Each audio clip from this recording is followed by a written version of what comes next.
Perkenalkan, nama saya Mas Tasalian, nomor 18. Dan saya Naraya Putri Sabrina, nomor absen 20. Serta saya Zalika Afwan, nomor absen 13. Kaidah kebahasaan pidato persuasif. Kaidah kebahasaan secara sederhana adalah sejumlah aturan yang dijadikan sebagai pedoman dalam suatu bahasa, termasuk dalam pembuatan suatu teks.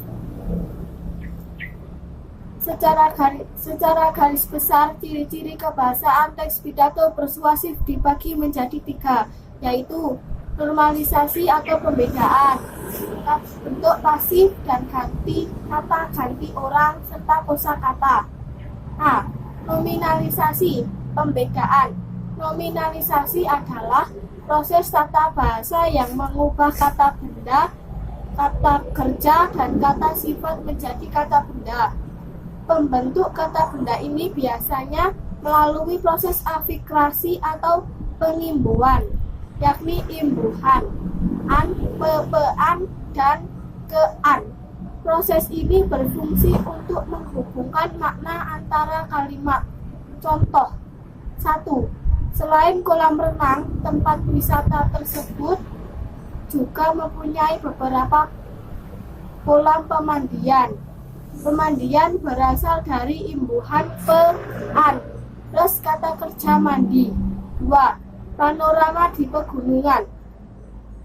Sangatlah indah. Pegunungan berasal dari imbuhan pean plus kata benda konkret benda. 3. Pertandingan tersebut akan terjadi ajang adu kekuatan antar kedua tim. Kekuatan berasal dari kata dasar kuat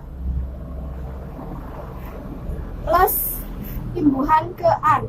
B. Bentuk pasif dan kata ganti orang.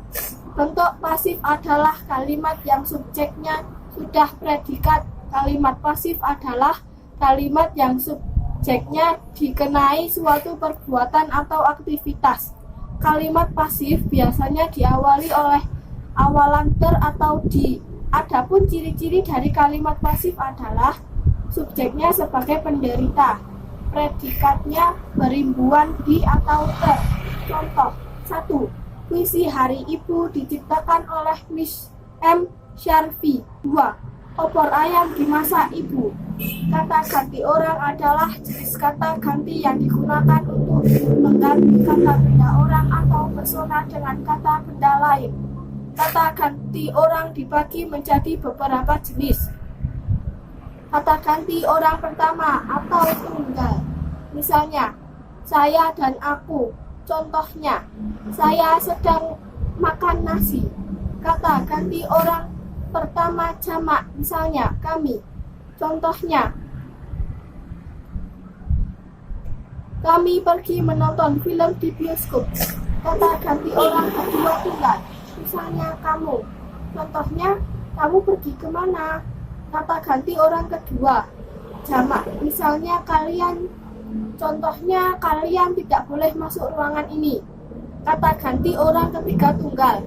Misalnya, beliau. Contohnya, beliau adalah seorang guru bahasa Indonesia. Kata ganti orang ketiga jamak. Misalnya, mereka. Contohnya, mereka adalah sekelompok orang berpendidikan. C. Kosakata. Kosakata adalah pembendaharaan kata.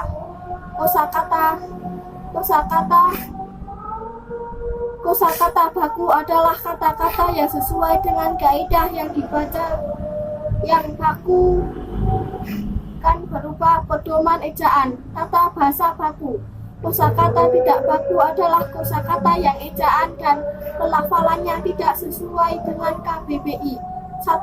Kalimat persuasif adalah kalimat yang bertujuan untuk meyakinkan, membujuk, mengajak, atau memengaruhi seseorang. 2. Kata teknis.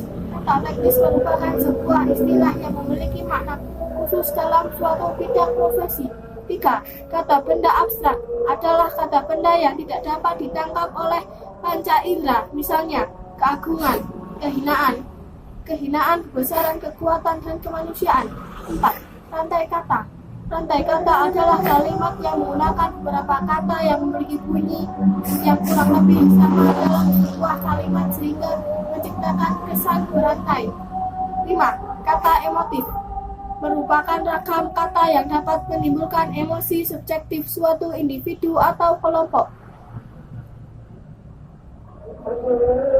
Kata ini mampu menciptakan perasaan positif dan negatif pada seseorang melalui sentuhan panca indera, misalnya penglihatan, sentuhan, rasa, aroma, dan pendengaran.